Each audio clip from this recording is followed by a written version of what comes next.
Hi guys, hope you're all doing great. In this tutorial I will show you how to change the display mode theme on LinkedIn. Are you ready? So let's get started. First you should open your browser, okay, and type linkedin.com and then after that you should log in with your account and click here on your profile and choose setting and privacy.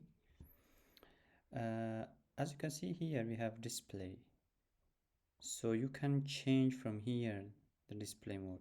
Let's change it into dark mode. Okay, as you can see, always on. If you choose it, so it will be in dark mode. That's how you can change the display mode in LinkedIn. That's it guys, hope you will like it. If you have any question, drop them in the comment section and I will be very happy to help you with that. See you in the next video.